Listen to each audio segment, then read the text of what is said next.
Welcome to Saturday versus Sunday. I'm John Barbin. With me is Jeff Dover, and let's talk football. We're a couple of fans who watch football on Saturday and Sunday, and this is our review of the Chargers-Broncos game. What are your initial thoughts? Justin Herbert for MVP. That's a good one. Right now, yeah, but no one's playing better than he is right now in the NFL. Yeah, and I really like how they're spreading it around, like he's to the wide receivers, running backs, and tight ends.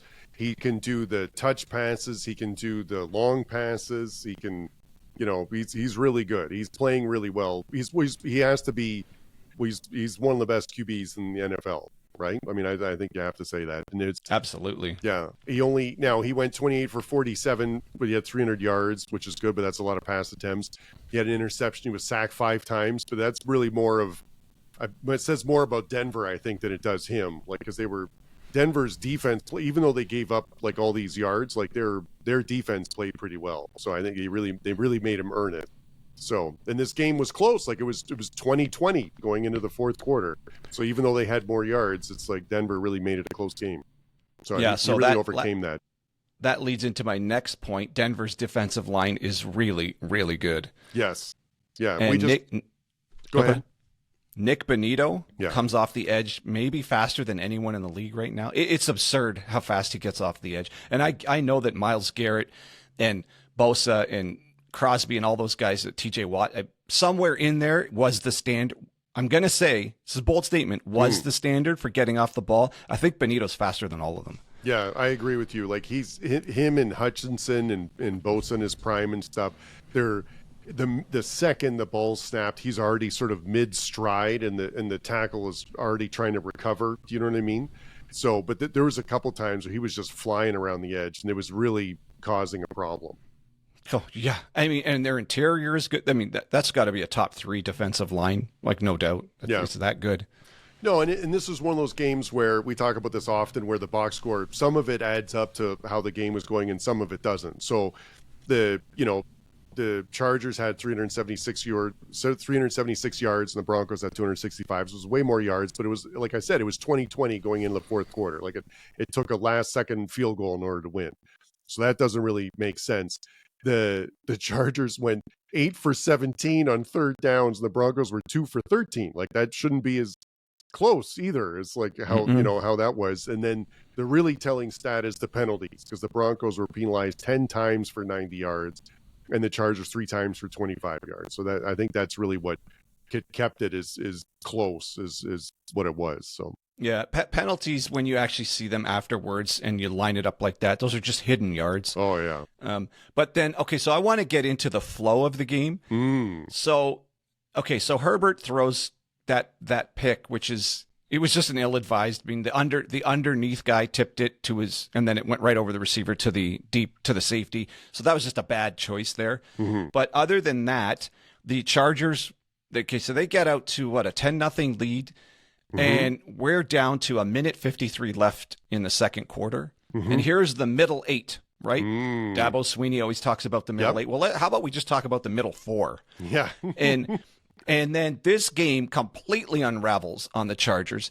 The Denver scores a TD with 1:53 left in the first half. Then they come out and they have a drive to open the third quarter. It's 66 yards. It's just 3 runs by Dobbins. Yeah, 3 plays, 66 yards, a minute 20. And it's all Dobbins. And now all of a sudden they're in the lead. They've scored 14 points in, I don't know, a minute and a half here. Then the Chargers fumble the ensuing kickoff, right? And then the Broncos go up with another field goal. So we go from 10-0 to 17-10 in 4 minutes. Yeah, wrapped around the half, and I thought, oh God, this is going to actually, if this keeps going, this is going to get way out of hand. But good for the Chargers for weathering that storm, and that was brutal for weathering that storm, and then holding it together and then getting back to oh no, we're fine, we're still in this game. Yeah, that's a really good call about the flow, because it really, a turnover is going to do that for you, in the NFL, especially when you have 2 good teams playing each other. And the part that really struck me was when the Denver went ahead in the fourth quarter up by a field goal. So there was 20-13 now. and then the Chargers punted, and I'm like, okay, at this point, all you need is not to go 3 and out, like with that much time left in the quarter, like, because it'd be too hard for them to score twice at that point.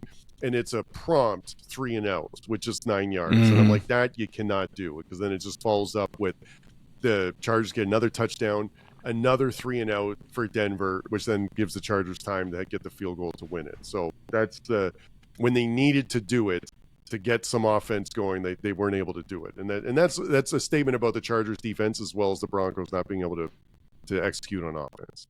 Well, I mean, the Chargers defense was best in the league last year, and it still looks pretty damn good this year, even with really Mac out. A dislocated elbow? Yeah, that sucks. Is that pretty bad? Yeah, it's not good. Like, and and it sucks because the elbow, like, I mean, I don't know how deep we want to get in this, but the ulna, it's almost like an ice cream scoop at the end, and it's like when the humerus comes out, and then that's the part that they got to put it back in. So it's more stable than the shoulder, but it's still like it's a dislocation. So there's all kinds of capsule and ligament damage, and you got to rehab that back. So the time loss won't be as bad as a shoulder because of that, but it's still not good as long as there was no like associated fracture with it too. So, well, I mean, I know every team has injuries, but the Chargers seem to be surviving big ones. Yes, like Slater and now Mac, and they're just still chugging along. And Derwin James, he's a monster. That was one of my lines here. Does he get better as he gets older? Yeah, he's really good. Like he had 10 solo tackles, a sack, and 4 tackles for a loss. Like that, he's an absolute monster.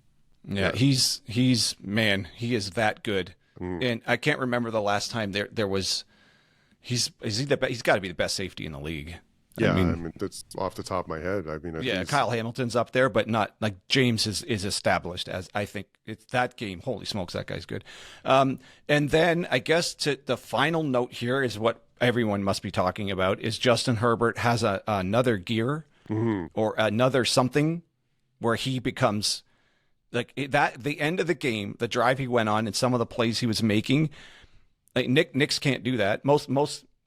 Very few QBs can do what he just did. That was like that kind of play. The way he played at the end there is reserved for like, I don't know, the Josh Allen, Mahomes, Joe Burrow when he's healthy, Lamar Jackson, like that little grouping.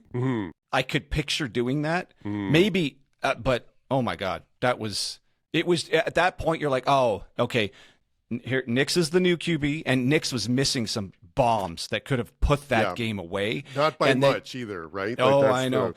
And then, but you give the ball back to a guy this good. To your point, you can't just keep giving the ball back to the 3 and outs. You needed to sustain a drive, and that to me at the end was like, oh, here's the new and up and coming QB. Who knows what he can become? But he's good. Nix is really good. But he missed the passes you needed to make to close the game out. Then you hand it back to Herbert, and he makes a couple of ridiculous drives to close the game. Well, and that's a really good point, too, about the Chargers' defense, right? Because the defense is really good. But how they typically do it is sort of keep everything in front of them, make you really earn it, and they'll give up yards. They'll let you progress down the field, but then they stop and they don't let you in the end zone. And so that's what – to be able to have that type of defense and to cause that many 3 and outs is really – like it's a really effective defense. Like that's all you can say. They're very good because Denver wasn't bad. Like you said, Bo Nix wasn't bad. J.K. Dobbins wasn't bad. Like they were still doing things, but it was really the Chargers just overcame it. Like you can't give them the ball back that easy, like that good of a player. So yeah, the opportunity to put the Chargers away was missed in the third quarter when they took all of the momentum in the third quarter. And again, he was just inches away from a couple of plays that could have ended the game. A couple of bombs that would have just put it at. It seemed like it would have put it out of reach, especially with the Denver's defense. Yeah. But they just missed. But who knows? Maybe the next time Nix will hit those and they'll actually get that game. No, if I'm a Denver fan, like this wasn't the Chargers are really good. So like, and they played Denver. It was tied in the fourth quarter. So like, if I'm a Denver fan, I'm fine. Like the team looks good. They almost had it. It's winning's important. That's the only thing that matters. So but like they played well and they looked like they deserved to be on the same field, which isn't the case of some other games that happen in the NFL this week. So no, if I'm a Denver fan, I'm happy. I think Bo Nix is going to be good. I think Dobbins looks good. Like they're not bad. Yep. And our preseason preview of Denver was, okay, they got to start beating like good teams. Yeah. And even though they didn't win this game, they went toe to toe with what seems like the best team in the NFL right now. Yeah. So they're there. I think it looks like the way they're playing is moving up a tier even from last year, and they made the playoffs last year. So they could be a playoff team again, likely again this year. Last note, Najee Harris. That was. I made the mistake of watching the replay. It was obvious as soon as his foot hit the ground. Yeah, it was obvious that thing was gone. The whole muscle doesn't tremor like that when it's not, Yeah, and which is terrible to see, and I just wish him the best for the rehab. It's probably most likely. I mean, has it come out that it's a torn Achilles officially? Torn. Yeah, torn Achilles. That's one of the few things that when you operate on it, it's actually the recovery, like the tensile strength of the operated on Achilles is just as strong as the one you had before, and there's not many surgeries that are like that. So like that's a good thing for him moving forward if he wants to play football. The note I had about it is that O'Marian Hampton is really hit for them, for the Chargers. We talk about draft picks hitting early, why the Eagles were so successful last year, the defensive draft picks, that impact draft picks making an impact early. And Hampton's one of them. He had 19 carries for 70 yards, and he also had 6 receptions for 59 yards. Like, that's a lot. For like 3 games in, he looks like he's an NFL, significant NFL running back. And he has no choice now. He was forced into that role. And that's the thing. Yeah. This was a tight game, a division game, and he was forced into that role to, like, I'm sure he got more snaps and more play calls to him, both running and receiving, that weren't on the ledger for him. No, like he was probably not gonna have that many touches. But I mean, once Harris's Achilles blew up, it's like, okay, kid, you're it now. Go. And he filled it. You're right. He looks like a proper starting NFL back, and he's gonna have to. He's gonna have to now. Yep. No, he's gonna get all the opportunity that he needs to. Yeah. All right. Well, I don't know. You got anything else for this one? No, that was Chargers are really good, and this might be their year, and Herbert is making a case for MVP early, like you said. Yep, and the West is there for the taking. The Chiefs are not the Chiefs of last year, right? They've already got 2 losses, and the Chargers already got 1 over on them. So it's there for the taking, and they look like they're prepared to take it. So we'll see. We're only 3 games in, but they look pretty damn good. All right. And if you're still with us, we appreciate you checking out our channel. We know the channel's small, and we just started it last year. So if you like what we got going on, and we'd super appreciate it if you give us a like and maybe even a subscribe to the channel. That really helps us grow the channel. All right. So for Jeff Dover, I'm John Barbin, and that's your Saturday versus Sunday podcast.